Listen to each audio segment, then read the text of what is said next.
শুভ সকাল বন্ধুরা।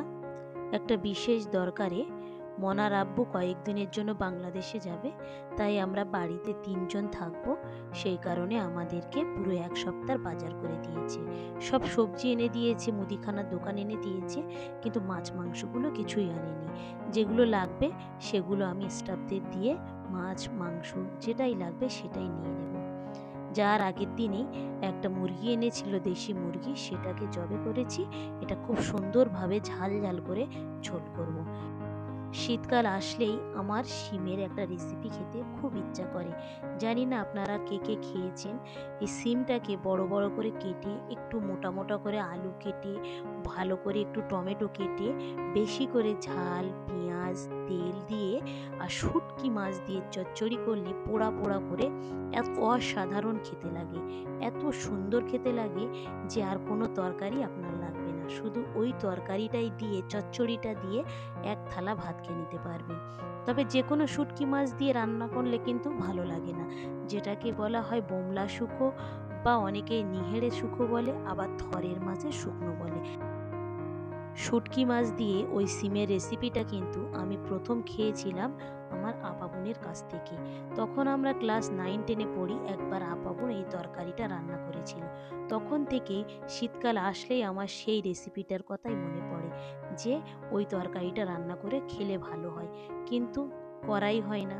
ছেলে মেয়ে স্বামী তাদের পছন্দের জিনিসগুলো রান্না করতে করতে নিজের পছন্দের জিনিসগুলো যে কখন হারিয়ে যায় তা মনে থাকে না। এক নিমিষেই সব যেন ভুলে যাই। যখন মনে ওঠে তখন হয়তো দেখা যায় যে জিনিসটাই বাড়িতে নেই। খুব সুন্দরভাবে মুরগির মাংসটা আমি কষিয়ে নিচ্ছি। আজকের এই মুরগির মাংসটা আমি ধনেপাতা টমেটো দিয়ে পাতলা একটু ঝোল করব। এখানে হয়তো একটা দুটো আলু দিলে হতো, কিন্তু আমি এখানে কোনো আলু দেবো না, এমনি শুধুই ঝোল করব। দেশি মুরগির এই পাতলা ঝোলও কিন্তু আমাদের শরীরের জন্য খুবই উপকার। আমি এটাখানে খুব সুন্দরভাবে আস্তে আস্তে করে পুরো মাংসটাকে আমি কষিয়ে নিচ্ছি। একদিকে আমি রান্না করছি আর আরেকদিকে ছেলেমেয়েরা কি করছে আমি আপনাদেরকে একটু দেখাচ্ছি, দাঁড়ান। এখানে একটা ধনেপাতাও দিয়ে দিয়েছি, দিয়ে খুব সুন্দরভাবে একটু কষিয়ে নিচ্ছি। কষাবার মাঝখানে কিন্তু আমি এই ধনেপাতাটা দিয়েছি, যাতে এই ধনেপাতার ফ্লেভারটা পুরো চিকেনের ভিতরে ঢুকে যায়। তাহলে কিন্তু খেতে আরো বেশি ভালো লাগবে, আর গন্ধটাও কিন্তু খুব সুন্দর বেরোবে।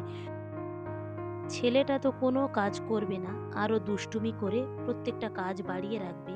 আর মেয়েটা যদি একটু করতে চায় বা করতে যায়, ও সেই কাজে ব্যাঘাত দেবে। মেয়েটা এখন সন্ধ্যার সময় আমাদের সবার জন্য একটু মশলা মুড়ি তৈরি করছে, আর ছেলেটা কি করছে, গিয়ে গিয়ে সেখান থেকে তুলে তুলে খেয়ে নিচ্ছে। যেগুলো সে কোচাচ্ছে সেগুলোই খেয়ে নিচ্ছে। তাতে তার রাগও হয়ে যাচ্ছে, আর দুজন মিলে চিৎকার চেঁচামেচি শুরু করে দিয়েছে। এখানে আমি ঝোলের জল দিয়েছি, ঝোলটা একটু বেশি করে রাখবো বলে জলটাও একটু আমি বেশি করে দিয়ে দিয়েছি।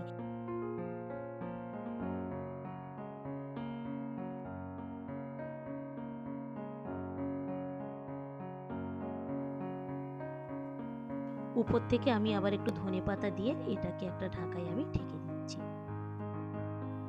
ধনেপাতা টমেটো দিয়ে এই দেশি মুরগির ঝোল করছি, তা পুরো রান্নাঘরটা গন্ধে একদম ভরে গিয়েছে।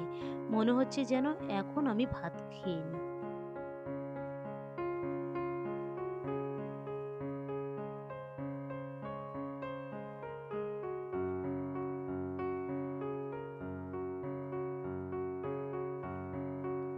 আপনাদেরকে দেখাই যে কত সুন্দর এর কালারটা এসেছে।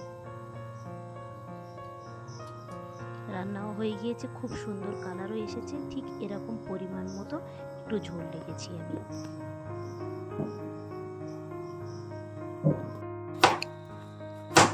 কি করছেন দুজন? আপনি কি কোচাচ্ছেন ওটা? পাচ্ছেন? এটা কি কুচিয়ে রেখেছেন? পেঁয়াজ টমেটো, আর বাকিগুলো কোথায়?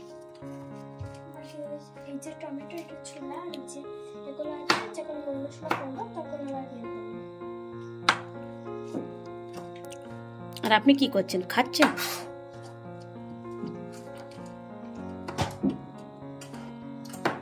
এদিকে তাকান জাহেরা, দেখি একবার আপনার মুখটাকে। মুড়ি মশলাটা খুব সুন্দরভাবে তৈরি করেছিল আর খেতেও খুব মজা লেগেছিল। ভিডিওটা তাহলে এখানেই শেষ করছি। ভালো থাকবেন, সুস্থ থাকবেন, আর ব্লগটি কেমন লাগলো অবশ্যই জানাবেন। ভালো লাগলে একটা সাবস্ক্রাইব করে দেবেন। দেখা হবে পরবর্তী ব্লগ।